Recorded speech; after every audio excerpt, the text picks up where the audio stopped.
Well, thank you for joining us, everyone. My name is Joel Lobenstein. I'm here with my colleague Gideon Gradman, and we just wanted to provide a brief update on the prevailing wage and apprenticeship guidance under the Inflation Reduction Act.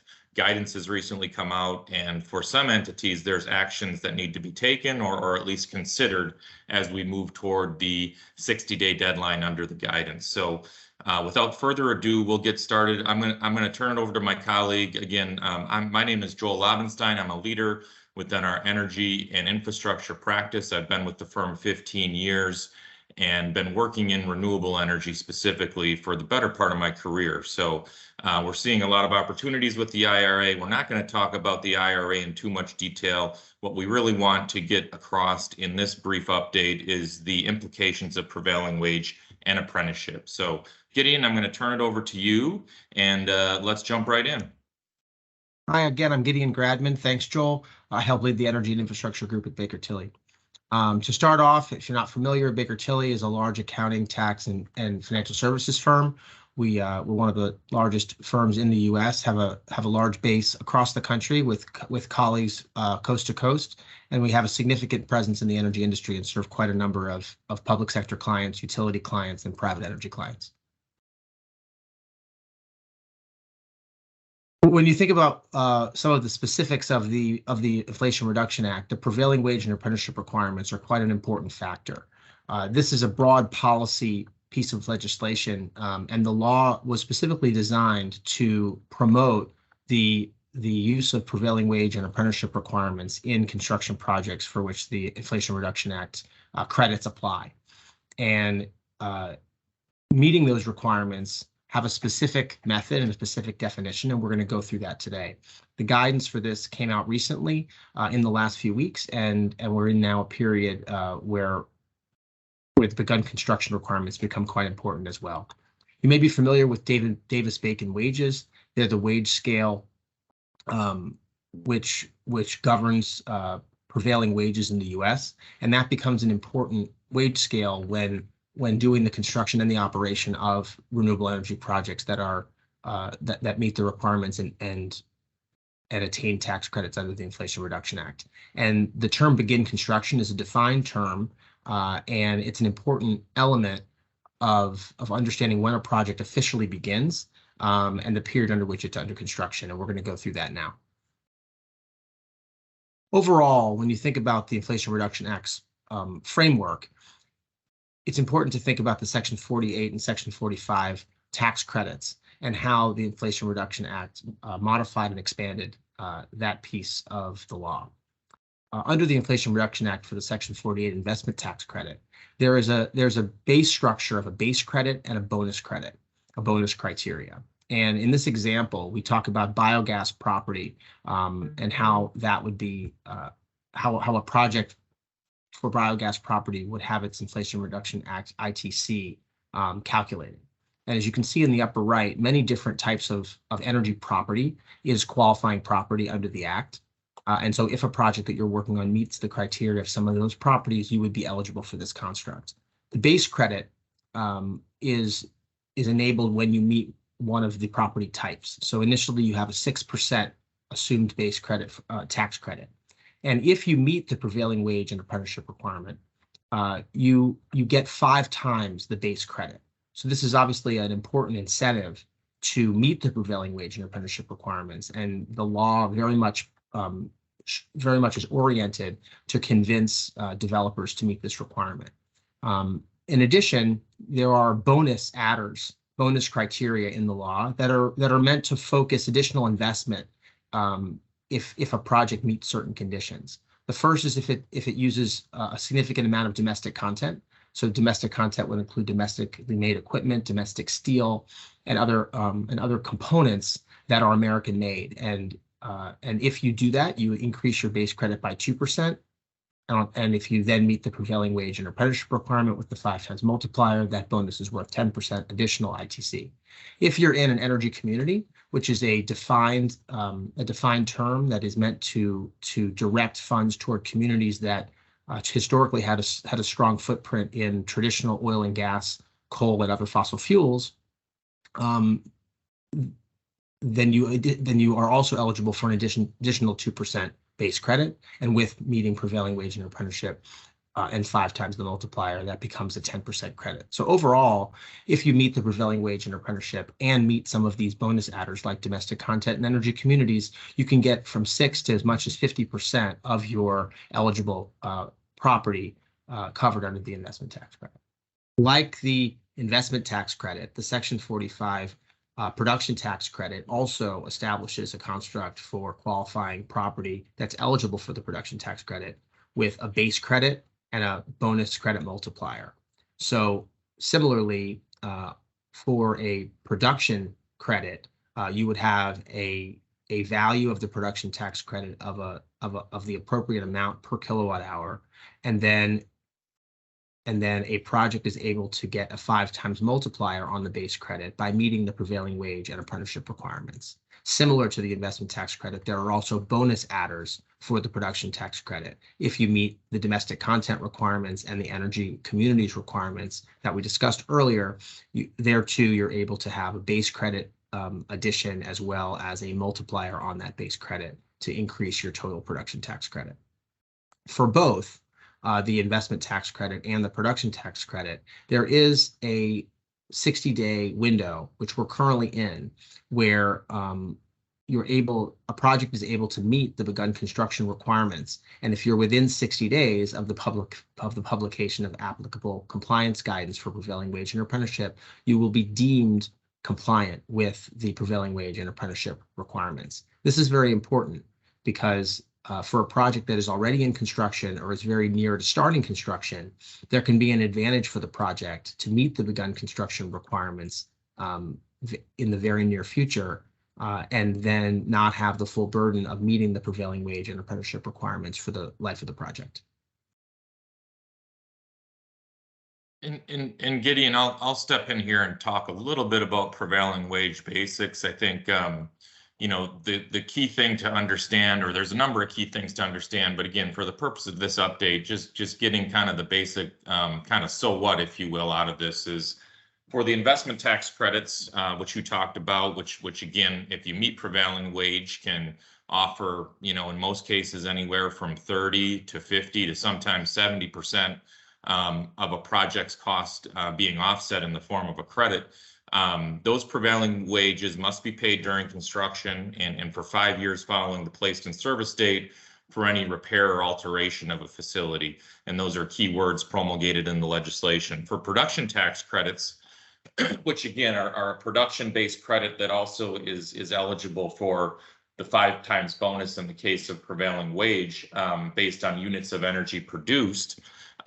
Similarly, you must follow prevailing wage during construction and for 10 years in most cases following the placed in service date for any, again, construction, alteration of the facility, or repair of the eligible facility. So really where this hits from an impact, potential impact on construction, on cost is during that construction cycle, but it's also something that has to be complied with essentially through that 5 or 10 year, call it, from a traditional context, recapture period. On apprenticeship, very similar rules. The applicable percentage in terms of how long these apprenticeship rules have to stay in place, the rules are essentially similar.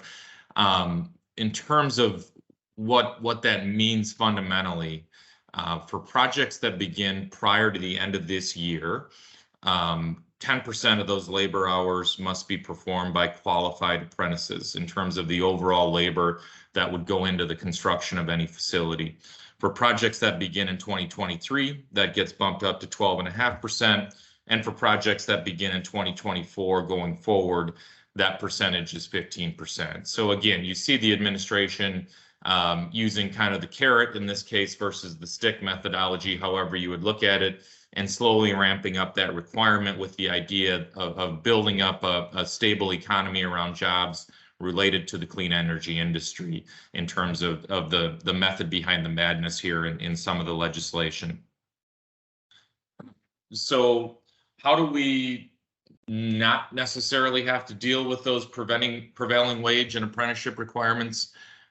There's a limited window between now and essentially the end of January that if you meet a construct called begun construction, you do not have to comply with essentially the prevailing wage, or you will have been deemed to have met prevailing wage and apprenticeship.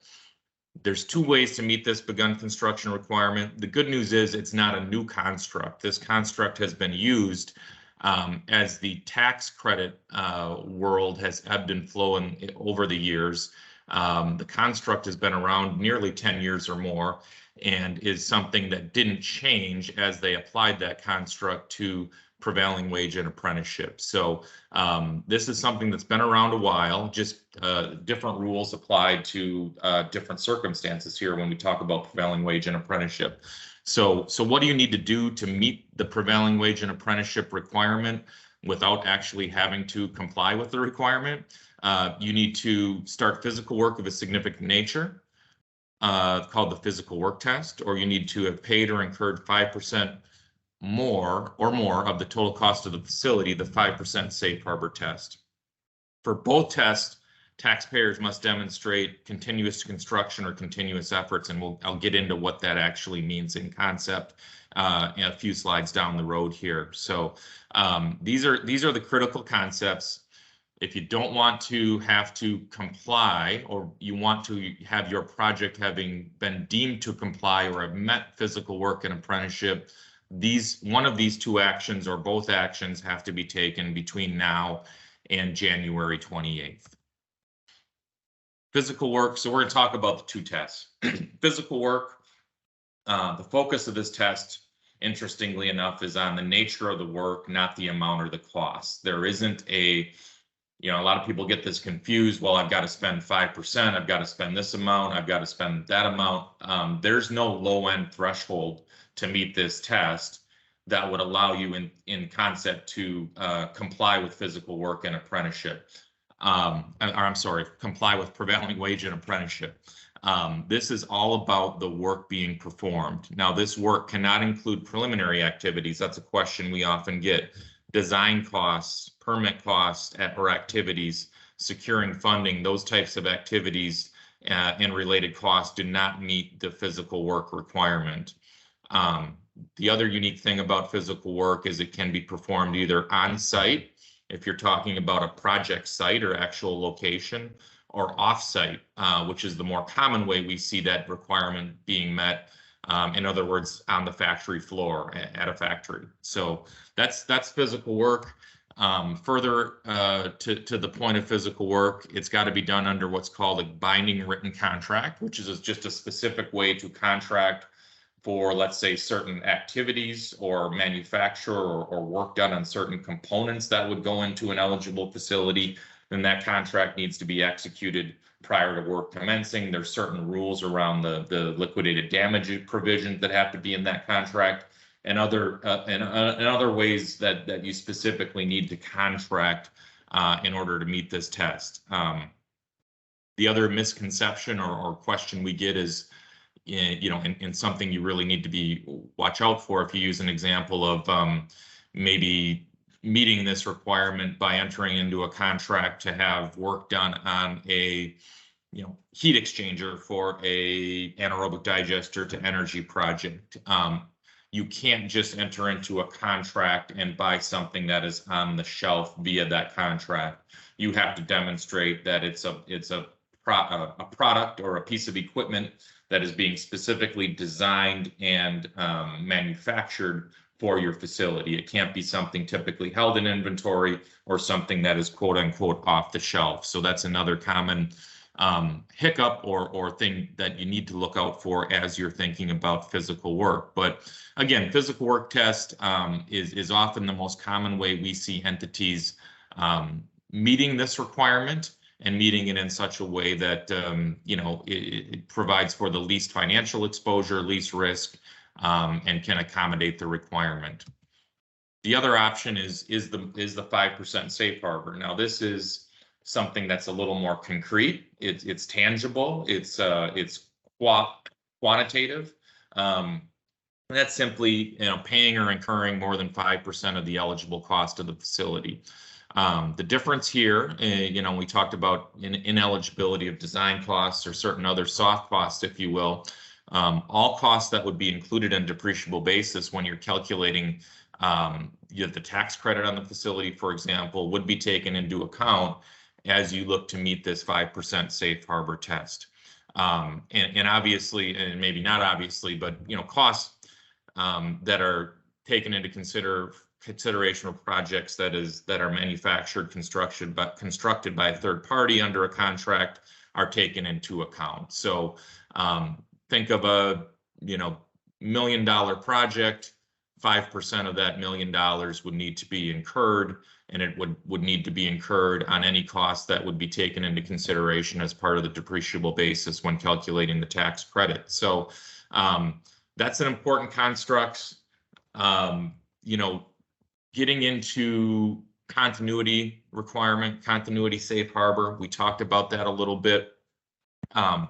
You've got to demonstrate continuous construction, continuous work. Well, that can mean a lot of things for a lot of different projects when you're talking about trying to meet this requirement now for a project that you maybe can't move forward on due to permitting or a lease getting in place or other things that are kind of outside of your control. So without getting too much into the weeds, IRS Treasury wants you to meet this requirement, but they've allowed for essentially the option or the opportunity to meet this requirement by placing that project for which you met the begun construction requirement on into service no more than 4 calendar years after you've met that begun construction requirement. So you don't have to necessarily worry about all the activity or actions that you're taking between meeting begun construction and placing a project in service, so long as you've placed that project in service within 4 years.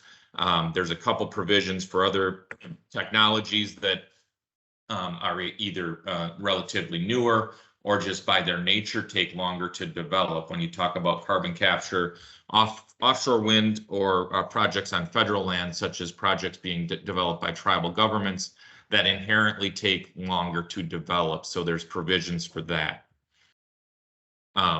So those are the basics. We wanted to provide a little bit of an update. I'm going to turn it back over to Gideon to kind of talk about some of the key takeaways and then wrap this up.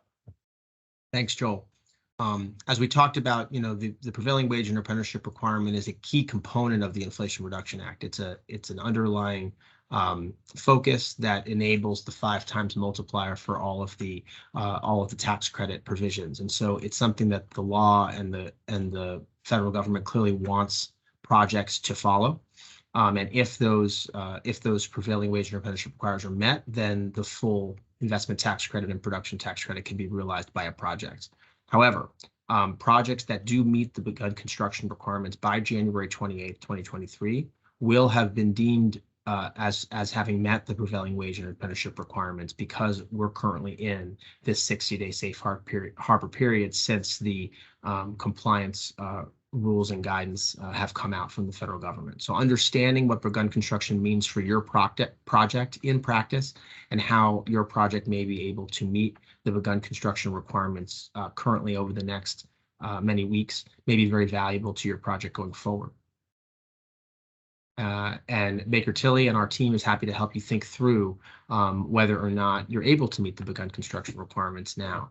There is planning involved, so this really applies to projects that are in construction or are soon going to start their construction activities. And we can help you identify, have you met the begun construction requirements already? Are there opportunities for you to qualify for bonus credits like the domestic content requirements or energy community requirements that may be eligible for your project?